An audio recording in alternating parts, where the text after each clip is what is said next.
Muy buenas tardes nuevamente. Buenas tardes. Y vamos a colocar el video de Verónica. A ver, Verónica. Por aquí tenemos tu video. Un momento.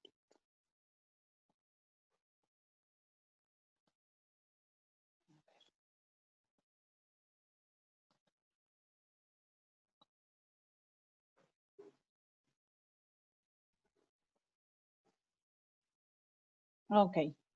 Ahora sí, vamos a escuchar el trabajo de Verónica. No ha podido presentar ella, ¿no? En este momento, pero ha hecho su grabación. Solamente una recomendación para la próxima, cuando ustedes quieran enviar un trabajo grabado, ¿no? Por los inconvenientes de cámara, tengan presente siempre enfocarse ustedes, porque ustedes son los que están haciendo el trabajo, ustedes son los que se han esforzado, entonces siempre tiene que ir, ¿no? Apuntando la cámara a que, enfocándoles a ustedes, ¿ya? El trabajo mismo y también deben salir ustedes en el video, ¿no? que envíen. Ahora sí, vamos a escuchar el trabajo de Verónica. ¿Me indica Cosette si ya solucionó su problema? Sí, Miss. Ya, ok, muy bien. Entonces escuchamos primero a Verónica. Buenas tardes, profesora Elena. Hoy voy a mostrar rebeliones indígenas. Hubieran dos rebeliones indígenas muy importantes. Primero, la rebelión de Juan Santos Atahualpa, 1742-1756. Esta rebelión se dio lugar en el Gran Pajonal. Causas de la rebelión: la disputa por el control del Cerro de la Sal entre los grupos indígenas. Otra causa era restaurar el Tahuantinsuyo. Consecuencias de esta rebelión: destrucción del fuente Quimiri, aumento del tributo. Objetivo de la rebelión: instaurar de nuevo el imperio inca y expulsar a los españoles. Muerte: se dice de Juan Santos Atahualpa. Se dice que murió asesinado, no se sabe la causa exacta de su muerte. La siguiente rebelión es la rebelión de Túpac Amaru II, 1742-1756. Esta rebelión se dio en el Altiplano. Causas: explotación de los obrajes, abuso en repartos mercantiles, abuso del corregidor Arriaga. Consecuencias: se eliminaron los corregimientos y repartos mercantiles. La creación de la última Real Audiencia en el Cusco. Se suspendieron los trabajos como la mita. La prohibición de la lectura a los comentarios reales. Se establecieron las intendencias. Algunos de los sucesos: rebelión de Tinta y la batalla de Sangarara. La muerte de Túpac Amaru II, fue torturado y finalmente lo decapitaron. Gracias.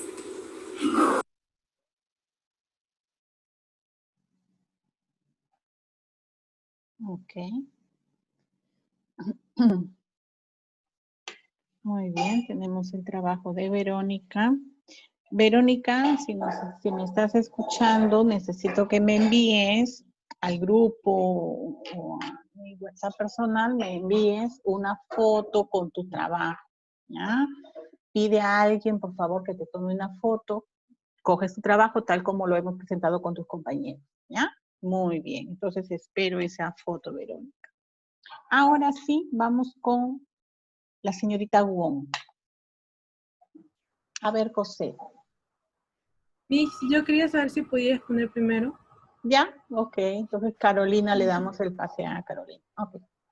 Ya me tocó la cultura mochica. La cultura mochica se inició en el intermedio temprano. Comenzó en el 2000 después de Cristo y acabó 700 después de Cristo. Su ubicación fueron en los valles Moche, Chicama, Viru, Ichoa, La Libertad y Lambayeque. Su extensión fue desde el norte de Piura hasta el sur de Ancash. Su Su sociedad fue clasista, con comenzó el Siuquich, Alaec, los sacerdotes y el pueblo. Su economía se basó en la agricultura, la ganadería y la pesca. Su escritura fueron paiaiforme y fue descubierta por Rafael Larco. Su religión fue politeísta, fue influenciada por los fenicios de Chavín y hacían sacrificios humanos, y su líder fue, su dios principal fue el Aya Aek, o también llamado dios degollador.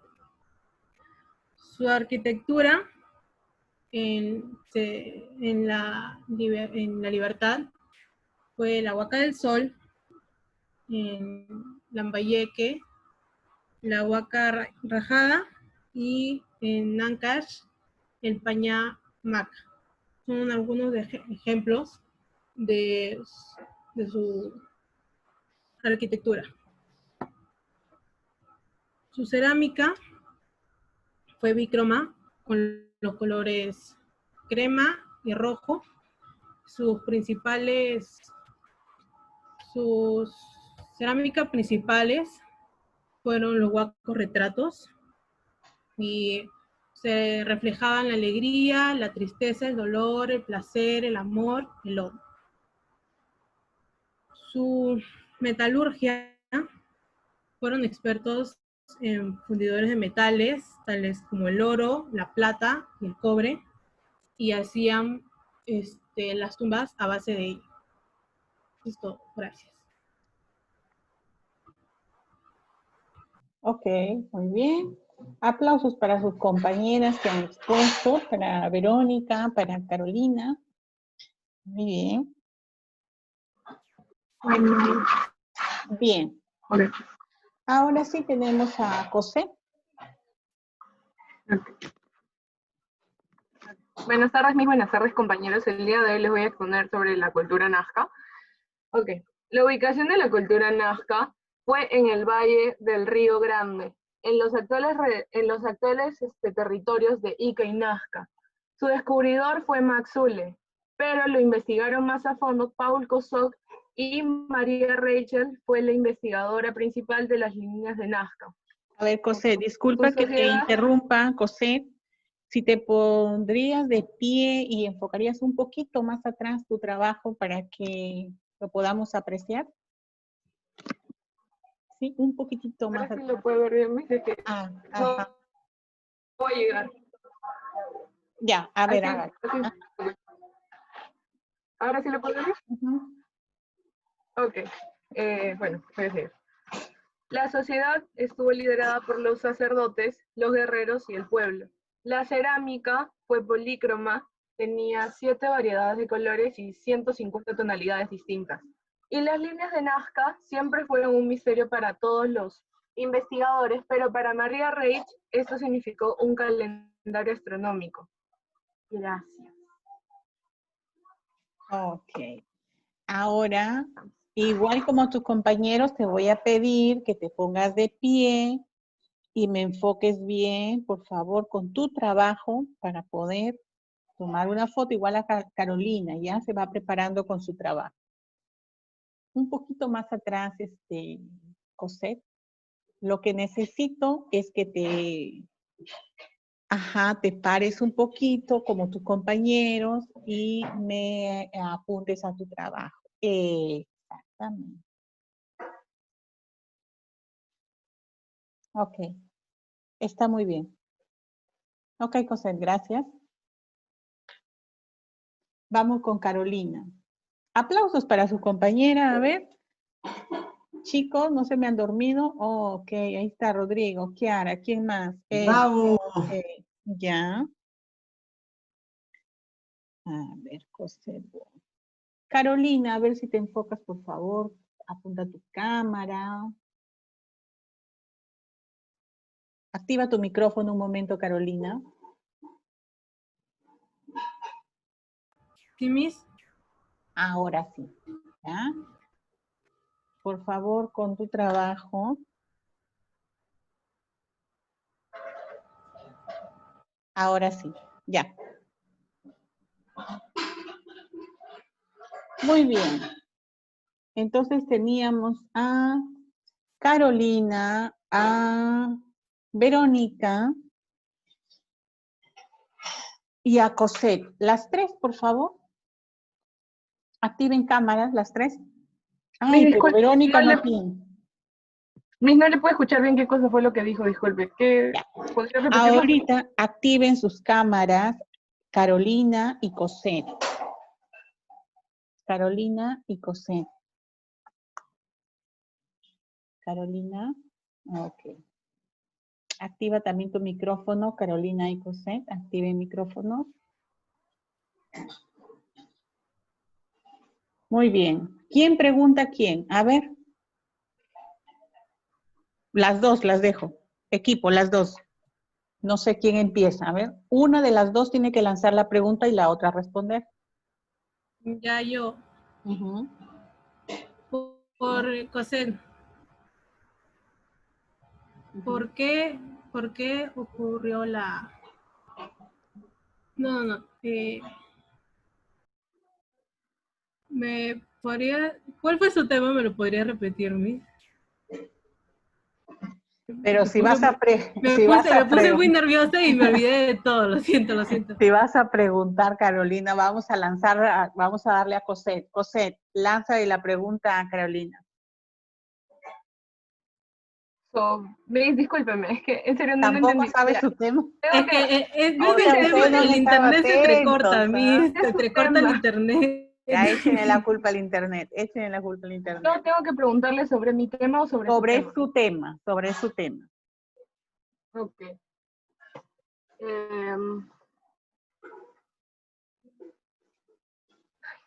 Puedo preguntarle.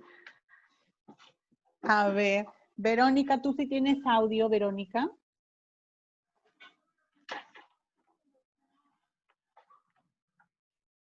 ¿Tampoco?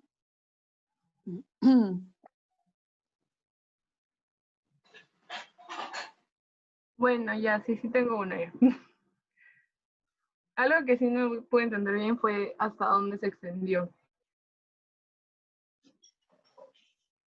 O ¿Cuál es sea, tu qué lugares, pregunta? no. Hasta dónde se extendió, o sea, qué lugares fue a los que llegó la cultura mochica. Fue por el norte de Piura y por el sur de Ancash. Ya. Por el norte hasta Piura y por el sur hasta Ancash. ¿Ya? Ahora. Tú, Carolina. Pero no sabe qué has expuesto, Cosette. Repítele el tema a tu compañera. Toda la exposición, Miss, No, el tema. es la cultura nazca. Su sociedad no la pude también escuchar bien. Bueno, la sociedad empezó por el sacerdote, siguió por los guerreros y después siguió por el pueblo. Acá te lo muestro si quieres. Ahí está, querida compañera. Esa es la organización de la sociedad, ¿no? Una sociedad politeísta. Exactamente. Ok. Muy bien, Verónica no tiene audio tampoco. Vamos a empezar con los trabajos de historia universal. ¿Quién quiere hacerlo primero? ¿Puedo? Ya, el que quiera, a ver. El que quiera active su cámara, ¿sí? Si quiere empezar. Ok.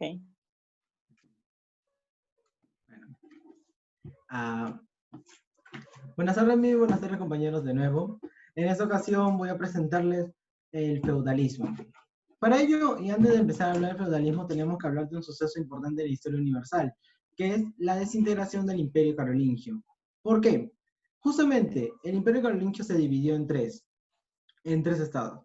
Y esto debilitó completamente el poder real. O sea, de que era muy propenso a las invasiones bárbaras. Además de ello, la figura del rey decaía. Y como resultado de todo lo que acabo de narrar, nació el feudalismo y la figura autoritaria del señor feudal. Para ello damos paso al feudalismo, esta parte, no sé si se ve, supondré que sí. Entonces, ¿el feudalismo de qué estamos hablando? El feudalismo es básicamente un sistema político, social y económico en el que se daba la tenencia de tierras. En pocas palabras, mientras más tierra, más poder. Y justamente en este tiempo también se da el vasallaje o servidumbre. Y hablando de tierras, entonces, ¿cuál era la base económica de esta sociedad feudal? Justamente a través de la tierra, o sea, la agricultura y la ganadería. Y no incluye el comercio porque, o sí, había comercio, pero era muy limitado, y el comercio no se llevaba a cabo puesto que no había un tipo de moneda, o sea que solo se daba el famoso trueque o intercambio. Hablando de ello, vamos a hablar un poco de su sociedad, del feudalismo, la cual la tenemos por acá. En sí estamos hablando de una sociedad clasista, o sea que se dividía por clases notables. Lo primero tenemos a los nobles, al clero y por último a los campesinos. Los nobles, también conocidos como bellatores. ¿A quiénes tenemos acá? Aún tenemos a la figura del rey, no con tanto poder notorio. Tenemos a la figura del señor feudal, que podría llamarse la máxima autoridad en este tiempo. Y después tenemos a los duques, condes y marqueses. Para hablar del clero tenemos que hablar obviamente de los oradores. ¿Y quiénes conformaban este grupo? Nada más que los obispos y los papas. Y obviamente los campesinos eran los trabajadores. Pero esta sociedad funcionaba a través de un círculo vicioso, o sea que siempre se repetía. Y antes de hablar de este círculo, necesito hablarles del vasallaje. ¿Qué era el vasallaje? Tranquilos, yo se lo refresco. El vasallaje era una unión entre el señor feudal y el campesino, en el cual el señor feudal le daba el resguardo, le daba seguridad a cambio de los servicios del campesino. En pocas palabras, el campesino pasa a ser su siervo, a cambio de que el señor feudal lo defienda. Y justamente acá nace este círculo donde funciona el sistema social del feudalismo. Serían los bellatores, conformados por los señores feudales, que protegen a los oradores y a los campesinos. Y los oradores se encargarían de la parte religiosa, o sea, orar por los señores feudales y los campesinos. Pero ¿en qué papel cumplen los campesinos? Los campesinos siembran y cosechan para darles comida tanto a los oradores como a los bellatores, que serían el señor feudal y el clero respectivamente. Dejando eso de lado, vamos a hablar sobre las obligaciones. Lo siento, discúlpenme. Primero, antes de hablar de las obligaciones, tenemos que hablar justamente de los elementos de la sociedad feudal. El primero es el feudo. Por si no lo recuerdas, tranquilo, yo te lo vuelvo a recorrer como buen amigo que soy.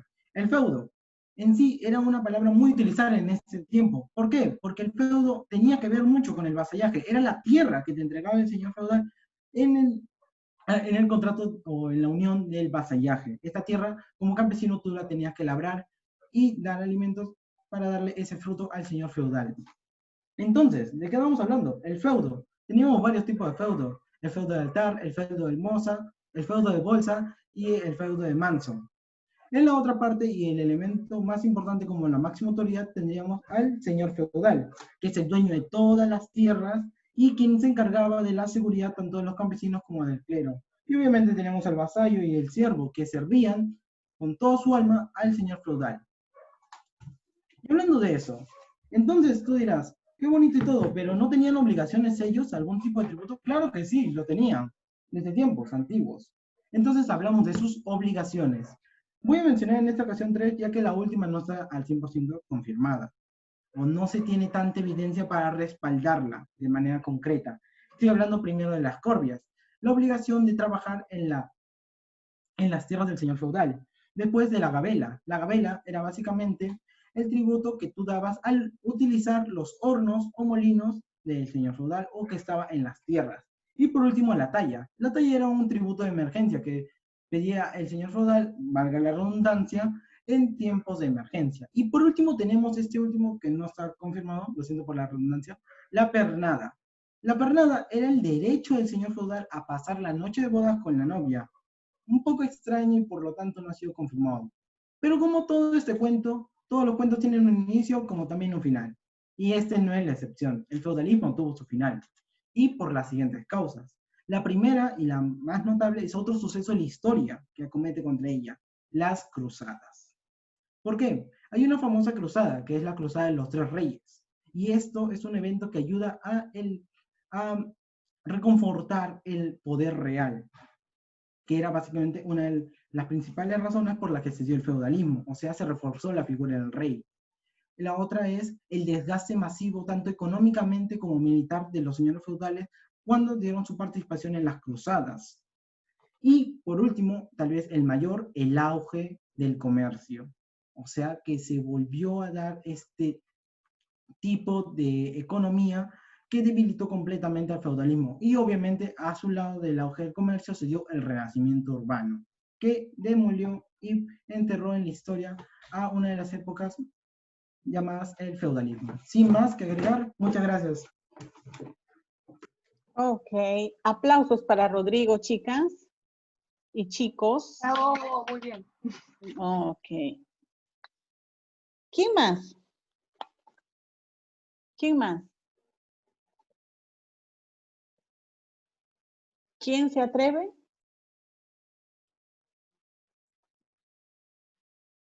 ¿Nadie más? ¿Se acabó la emoción? ¿Nadie más se atreve? ¿Quién más ha hecho su trabajo de historia universal?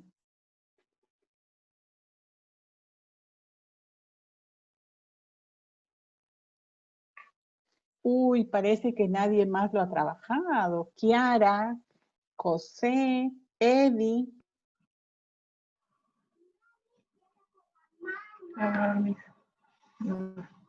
¿No? ¿Puedo? Sí, por supuesto, por supuesto. Ok. A ver, bueno, ahí está. No sé si lo puedo apreciar. Sí puede, ¿no? Creo que sí, empiece, sí.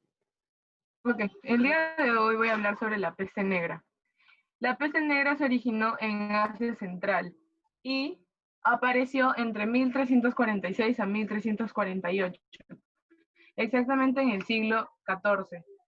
El lugar que tuvo mayor índice de mortandad fue en Italia.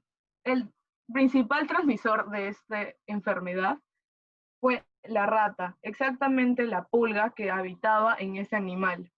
A ver. Las variantes de la enfermedad eran que aparecían bubones, hinchazones y se registraba fiebre. Esa es la bubónica. Acá podemos observar en esta imagen de acá que la sangre empezaba a tornarse negra, lo cual volvía la piel de ese color. Luego, la infección llegaba hasta los pulmones, lo cual se transmitía por el aire. Y esa era la neumónica. Gracias. Ok, aplausos para su compañera. ¡Bravo! Cosette, igual, lo que hiciste con tu trabajo anterior, por favor, si te pones de pie.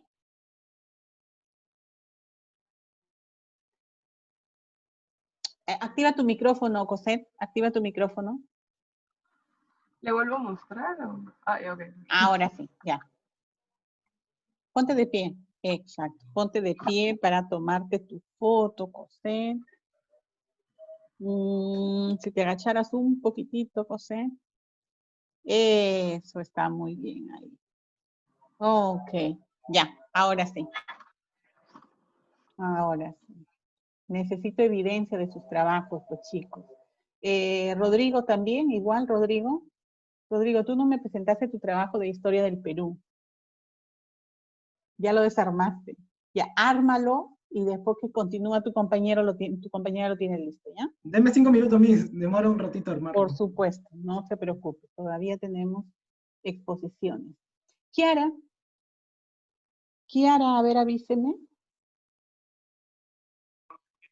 Sí, Miss. Ok. Buenas tardes, Miss. Buenas tardes, compañeros. Hoy día les voy a hablar sobre las invasiones bárbaras.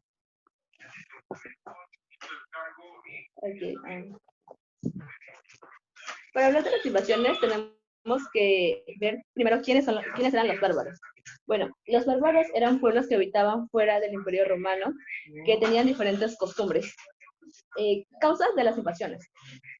La primera fue la crisis del Imperio Romano de Occidente. Tuvieron una crisis interna y eso llevó al debilitamiento de este imperio.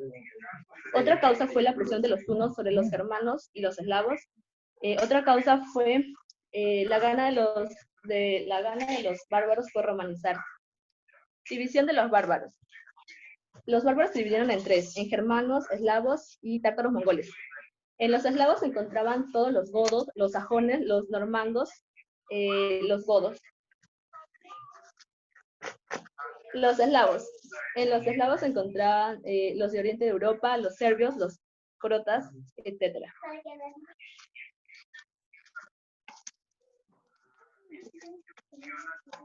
Los tártaros mongoles. Aquí se encontraban los hunos, los búlgaros y los magiares.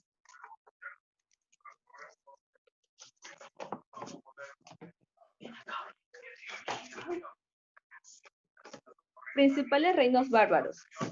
Bueno, aquí tenemos a los visigodos que se encontraron se asentaron en la península ibérica con su capital Toledo.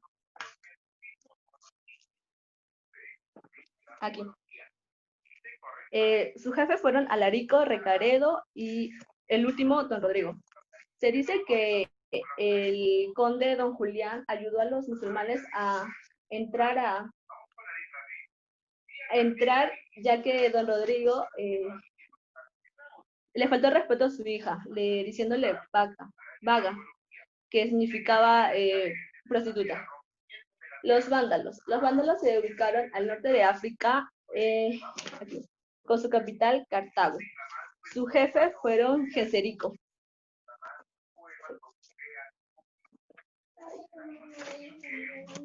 Los hunos. Los hunos se ubicaron en Hungría, con su capital Hungría, y su jefe fue Alarico. Fue Atilas, disculpe. Se dice que Atilas fue el último y más poderoso rey de los hunos. Fue el enemigo más temible por los del Imperio Romano y también conocido como azote de Dios. Se dice que Atilas murió la noche de su boda. Uno de los historiadores nos dice que murió por una hemorragia nasal debido a una explosión de los vasos sanguíneos. Se dice también que la autora de su muerte fue su esposa, la noche de su boda. Los ostrogodos. Los ostrogodos se ubicaron en Italia con su capital Ravenna. Su jefe fue Teodorico. Los francos se asentaron en Francia con su capital París y su jefe fue Meroveo Clodoveo.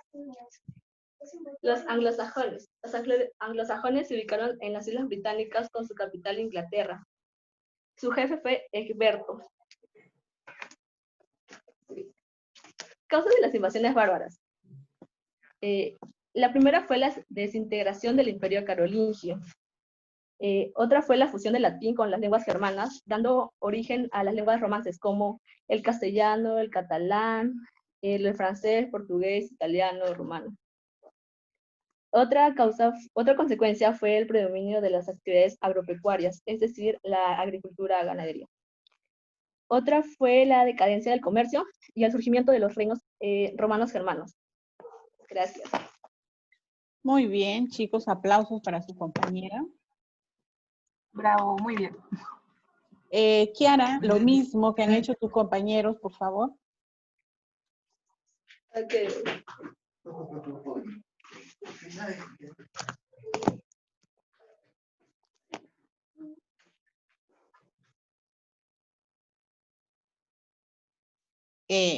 Muy bien, ya, ok, Kiara, muy bien.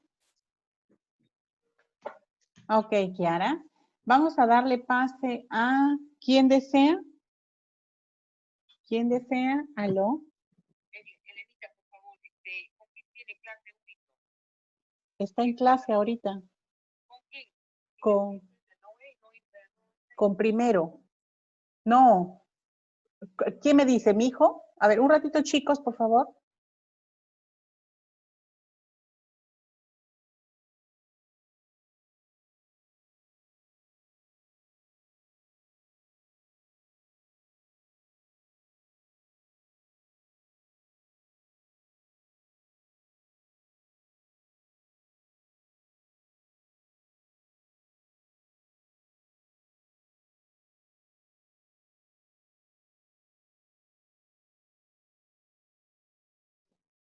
Ya, a ver, chicos.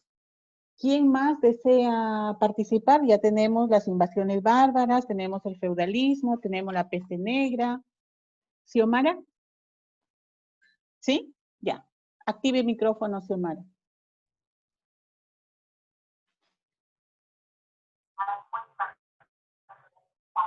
Buenas tardes nuevamente. Mi tema es el Islam. A ver.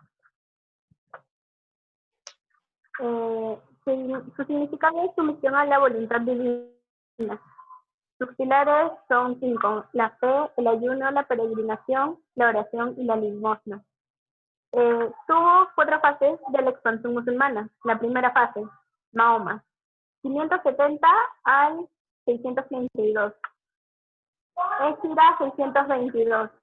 Segundo, Califato Ortodoxo, 632 al 611. Capital, Media. Los califatos son amigos de Mahoma.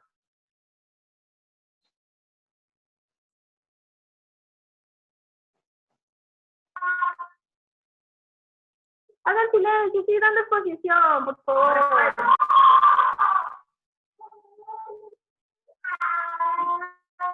Continúe, Xiomara.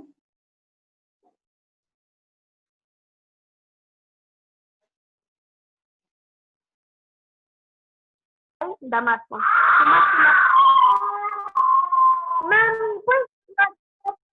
Ahora tiene exposición, te estoy diciendo, es mi nota.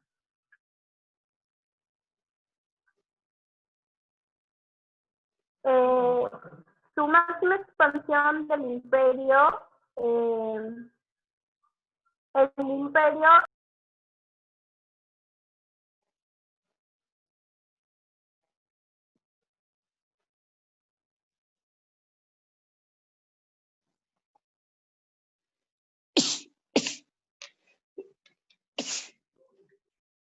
Salud, Miss.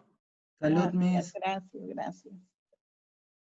A ver, vamos a esperar que Xiomara solucione su problemita. Ya, por aquí en serio, tengo. man, gracias. Xiomara, ¿nos avisas? ¿Terminó? ¿Ah? ¿Terminó, Xiomara? No, en serio, no le hice toda una bullota. Bueno. A ver, Xiomara, a ver si activas tu cámara, por favor. Necesito tu imagen con tu trabajo. ¿Sí? Yo entiendo las dificultades que puedan tener chicos, pero tienen que conversarlo antes en casa para que les puedan prestar apoyo, ¿ya? Ok, Xiomara, muy bien. Para el Face del colegio. ¿Ok? ¿Alguien más? ¿Alguien más? Creo que Verónica nos ha mandado su trabajo. Verónica, a ver. Vamos a mirar por acá.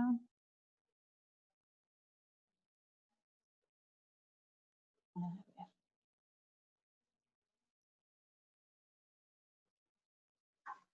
ver.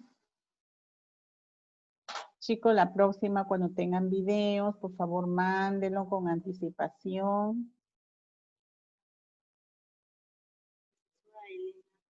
El tema es la peste negra.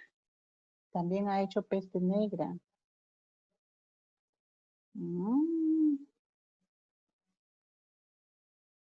Okay. Bueno.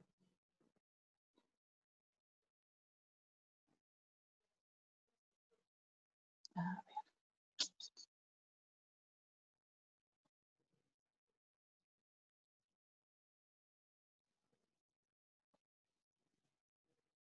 A ver, un ratito, chicos. ¿Alguien más tiene trabajo ya por presentar? ¿Está listo? Yo, Miss. Ya. Ok. A ver. Vamos, Eddie.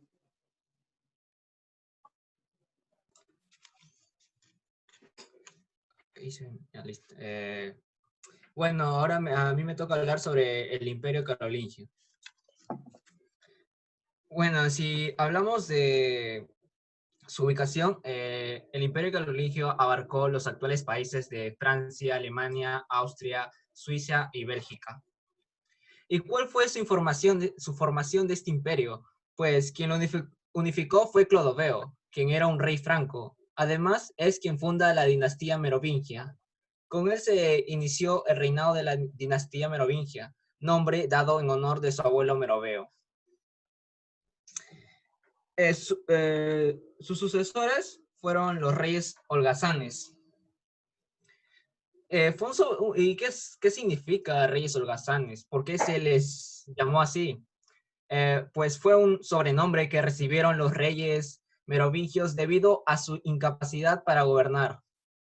Se puede decir que fueron reemplazados por los mayordomos de palacio.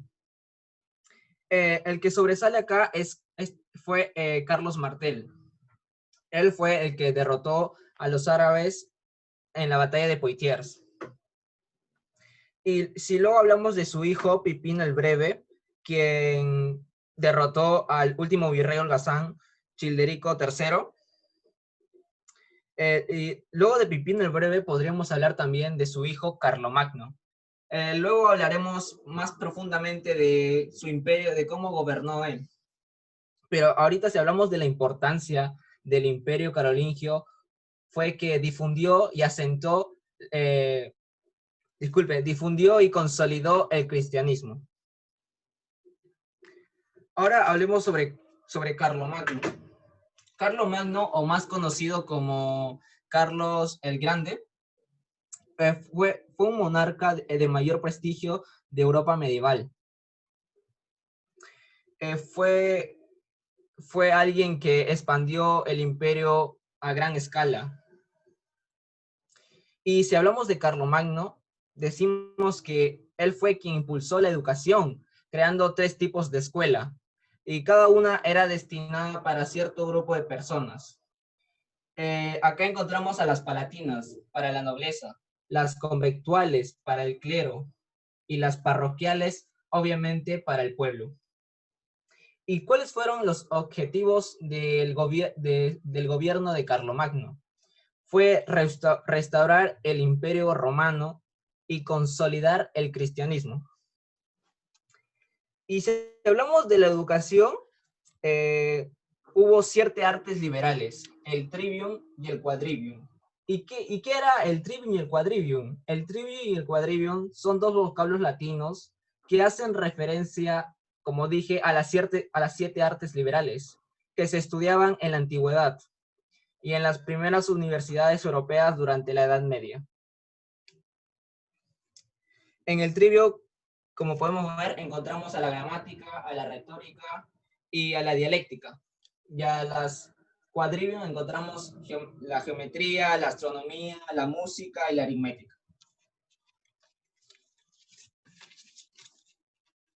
Ahora hablemos de la desintegración del imperio. Después de la muerte de Carlomagno, su sucesor fue Luis el Piadoso. Él es el quien firma el Tratado de Verdún. ¿Y qué es el Tratado de Verdún? Fue el tratado que consistió en la división del Imperio Carolingio entre los hijos de Luis el Piadoso. ¿Cuáles? Estamos terminando ya. Sus hijos fueron 3. Aquí encontramos a Carlos el Calvo, que le correspondió la Galia, Francia, a Luis el Germánico, que le correspondió Germania, Alemania, y a Lotario, que le destinó la Lotaringia, Francia, Italia, disculpa.